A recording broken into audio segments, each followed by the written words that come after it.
Here's something that will bother you for the rest of the day. There are people in clinical trials, real documented studies, whose blood sugar improved without changing their diet, without adding medication, without exercising more. The only variable that changed was the order in which they ate. Not what they ate, the order. And somewhere in that same research, buried in the footnotes, is a fruit that the lead researchers described as, and I'm paraphrasing here, functionally similar to a low dose of metformin. A fruit, functionally similar to one of the most prescribed diabetes drugs on Earth. I've spent months going through this research, and today I'm going to walk you through exactly what it says. The fruits that are quietly raising your blood sugar, the ones that are protecting it, and the one timing rule that changes everything. Stay with me, because the most important thing I'm going to tell you today, I'm saving it for later, and you will not see it coming. Let's start with a question almost nobody asks. Why do two people eat the same fruit, same portion, same time of day, and one of them spikes and the other doesn't? The answer is not genetics, it's not metabolism, it's something much simpler, and once you understand it, you'll never look at a piece of fruit the same way again. Fruit contains fructose. That's the sugar, and fructose is different from glucose in one critical way. It doesn't go directly into your bloodstream. It takes a detour through the liver first. Now, when your liver receives a small, slow trickle of fructose wrapped in fiber, slowed down by polyphenols, it handles it beautifully. Blood sugar stays flat, no spike, no crash. But when fructose floods the liver all at once, stripped of fiber, concentrated, arriving fast, the liver does something alarming. It stops responding to insulin. Researchers call it hepatic insulin resistance. Your liver essentially goes deaf to insulin's signal. And here's the terrifying part. Once your liver becomes insulin resistant, your fasting blood sugar starts climbing. While you sleep. While you haven't eaten in 12 hours. Your liver is still releasing glucose into your blood because it can no longer hear the signal telling it to stop. That is why your morning numbers can be high, even when you ate perfectly the night before. And that is why certain fruits, the ones that flood the liver fast, are doing damage you cannot see or feel until it shows up on a lab report. So which fruits flood the liver? Which ones protect it? I'm going to rank them. 7 fruits, worst to best. And I'll tell you exactly what to do with each one. But before we get to number 1, I need you to hear number 4 first, because number 4 is a fruit that almost every dietitian recommends, and they're right to recommend it, but only half right. And the half they're getting wrong might be why your numbers aren't moving. Number 7, watermelon, glycemic index of 72, higher than white bread, higher than a baked potato. Now, the defense of watermelon is that the glycemic load per cup is low, because most of the weight is water, and that's technically accurate. 1 cup of watermelon eaten after a full meal probably fine. But that's not how anyone eats watermelon. They eat 3 cups on an empty stomach at a summer barbecue, and at that point, you're essentially drinking a glass of sugar water with a green shell around it. The fix: eat watermelon after protein, 1 cup, never alone. That single change cuts the blood sugar impact by nearly half. Number 6, pineapple. Pineapple carries a health halo because of bromelain, the enzyme that helps with inflammation and digestion. People hear enzyme and assume the whole fruit is medicinal. It isn't. Bromelain helps your joints. It does not slow down glucose absorption. Those are 2 completely different systems. 1 cup of pineapple contains over 16 grams of sugar with only 2.3 grams of fiber. That ratio, high sugar, low fiber, is exactly what overwhelms the liver. Research published in the Asia-Pacific Journal of Clinical Nutrition showed pineapple produced significantly higher blood sugar spikes than other fruits at equal portions. Number 5, mango. 1 whole mango, the kind you pick up at any grocery store for about $1.50, contains 46 grams of sugar. That's more than a can of Coca-Cola. I've spoken with people who stopped eating bread entirely, made every sacrifice, and were still watching their fasting numbers climb. And the culprit was a full mango every morning for breakfast. They thought they were making a healthy swap. If you love mango, half a portion, eaten after protein, never on its own. That's the rule. Number 4, grapes. Here's the number 4 issue I promised you. 1 grape is harmless, but nobody eats 1 grape. You sit down with a bowl, and before your brain registers fullness, you've eaten 50 grapes, which is roughly 36 grams of sugar, the equivalent of 9 teaspoons of table sugar. And here's the cruel irony. The skin of the grape contains resveratrol, which is genuinely protective for your cardiovascular system. The medicine is in the skin, the sugar is in everything else. 10 grapes. After a meal that started with protein, that's a portion, not a bowl. 10. Coming up, the banana secret that almost no one knows. It involves one variable, and that one variable is the difference between a fruit that spikes your blood sugar and one that actually feeds your gut bacteria instead. That's in 60 seconds. But first, if this kind of research is what you come here for, this is the moment to subscribe to the Eternal Vigor Way. Every week I go through the clinical literature so you don't have to, and I translate it into something you can actually use at breakfast. Hit subscribe. It takes 2 seconds. And it means you won't miss what's coming in the next few weeks, because what I have lined up will genuinely change how you think about managing blood sugar. Subscribe now. Then let's keep going. Number 3, the banana. Same fruit, completely different chemistry, depending on one thing: ripeness. A green banana, firm, slightly bitter, is loaded with resistant starch. Resistant starch is not digested in your small intestine. It passes through to your colon, feeds your gut bacteria, and does not raise your blood sugar.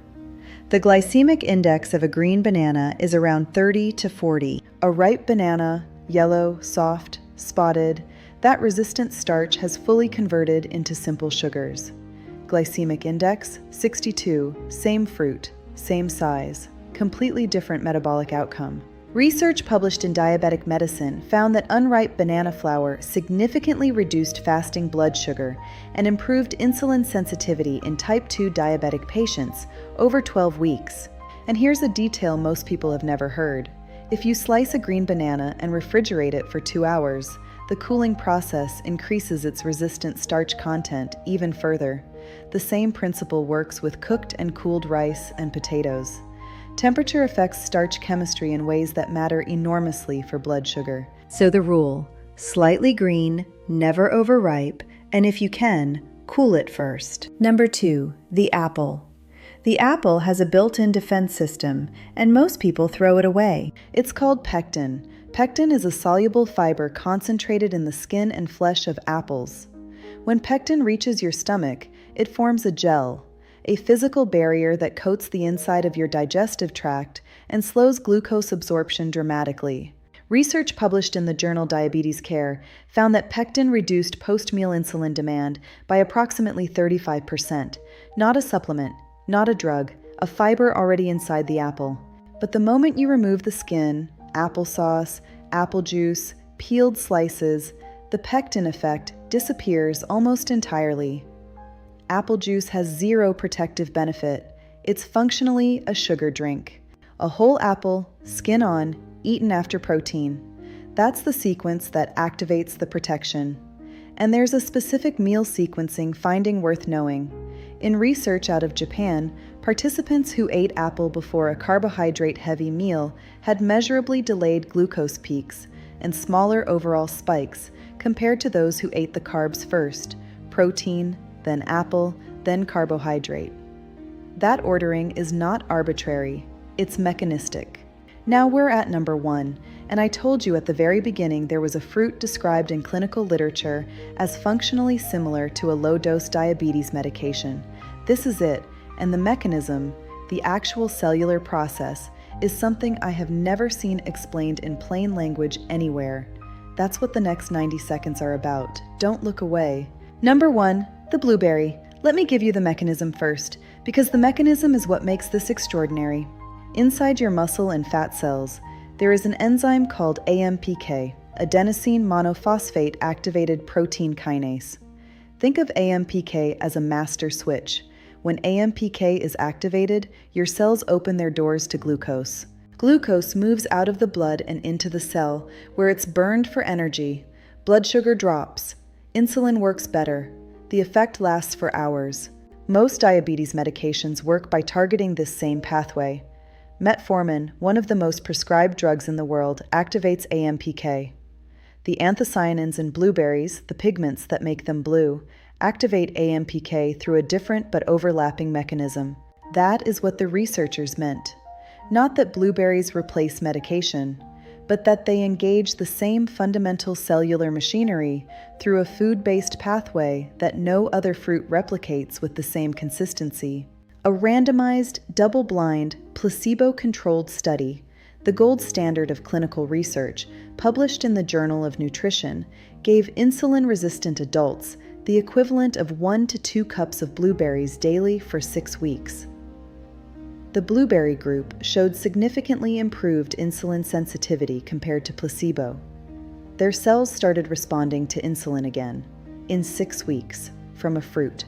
A 2022 meta-analysis, meaning a study of studies, pooling data from 22 separate randomized controlled trials, published in Nutrition, Metabolism, and Cardiovascular Diseases, found that regular blueberry intake reduced fasting blood glucose by nearly 18 milligrams per deciliter and reduced glycated hemoglobin, your A1C, by 0.32%.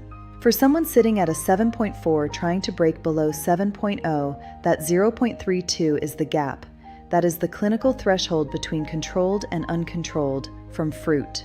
A 2021 trial from the University of East Anglia tested 1 cup of fresh blueberries daily in adults with metabolic syndrome, average age 63. Not healthy young participants, people already dealing with metabolic dysfunction. The blueberry group showed lower fasting glucose, lower insulin levels, and improved cholesterol markers. And the glycemic index of blueberries? 53. Lower than apples, lower than bananas, lower than grapes. So while the anthocyanins are improving insulin sensitivity, the low glycemic index and 3.6 grams of fiber per cup mean the blueberry itself causes almost no spike. It is simultaneously low impact on blood sugar and actively improving your body's response to blood sugar. There is no other common fruit that does both. The cost: a 2-pound bag of frozen blueberries at any major grocery store runs between $5 and $7. A single half-cup serving, which is roughly what the studies used, cost you less than 50 cents. Frozen is not inferior to fresh. In many cases, it's superior because berries are flash frozen at peak ripeness, preserving anthocyanin content better than fresh berries that sat in transport for a week. Half a cup. Every morning, after protein, that's the protocol. Now here's where most people lose all of this benefit without realizing it. Mistake 1, fruit juice, any fruit juice. The moment you juice a fruit, you strip the fiber and concentrate the sugar. A glass of orange juice contains 21 grams of sugar. Apple juice, 24 grams. That sugar hits your liver in minutes with nothing to slow it down. Drinking fruit juice is metabolically equivalent to drinking soda. The label saying no sugar added is meaningless. The sugar was already there. You just removed the fiber that protected you from it. Mistake 2, blending. A blueberry smoothie does not give you the same benefit as eating whole blueberries. When you blend fruit, you shred the fiber matrix into particles so small they no longer form a protective gel in your stomach. The sugar absorbs nearly as fast as juice. If you must blend, add protein powder, use a small fruit portion, and drink it slowly. But whole fruit eaten with a fork is always better. Mistake 3, fruit on an empty stomach. Fruit sugar on an empty stomach, no protein, no fat, nothing to slow absorption, hits the bloodstream hard, protein first, always. Even a few bites of Greek yogurt or a boiled egg before your fruit changes the absorption curve significantly. Mistake 4, dried fruit. A quarter cup of raisins contains 29 grams of sugar. Dates, dried mango, dried cranberries. These are sugar bombs. The fiber is still present, but the ratio of sugar to fiber is so extreme, the fiber cannot compensate.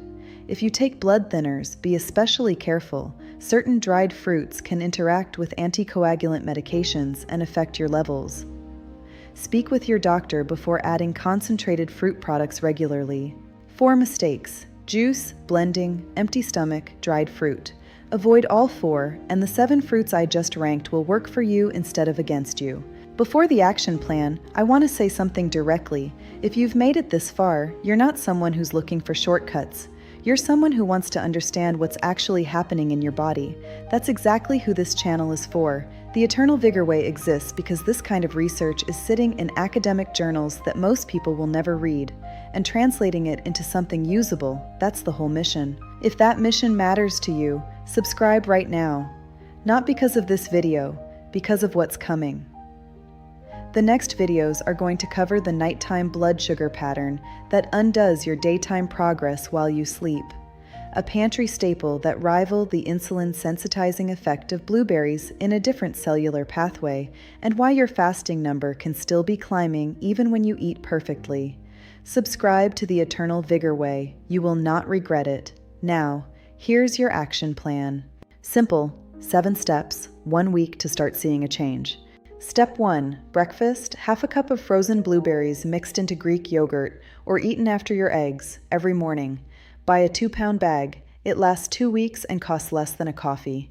Step 2. Lunch, 1 small apple with the skin on, eaten after protein and vegetables, not before, not as a standalone snack, after the meal. Step 3. Dinner. No fruit at dinner. Your body processes sugar more efficiently earlier in the day. Save fruit for morning and midday. Step 4. The timing rule. Never eat fruit alone, always after protein. This one rule does more protective work than any individual fruit choice. Step 5. The portion rule. Half a cup of berries, 1 small apple, 10 grapes, a few slices of green banana, measured, not a bowl, not a bag. Step 6. The elimination rule. Remove all fruit juice from your refrigerator this week. Orange juice, apple juice, grape juice, gone. Replace it with whole fruit eaten at the right time. Step 7. Track. Check your fasting blood sugar every morning. Write it down. By day 3, you should begin to see movement. That's the protocol. Grounded in published research, no extreme diet, no elimination, just the right fruits in the right form at the right time. Leave your current fasting blood sugar or A1C in the comments. I read every single one, and your numbers tell me exactly what to cover next. And if you're waking up with high fasting numbers despite eating right during the day, the next video is specifically for you. There's a nighttime metabolic pattern that most people and most doctors never address. It's coming soon. I'll see you there.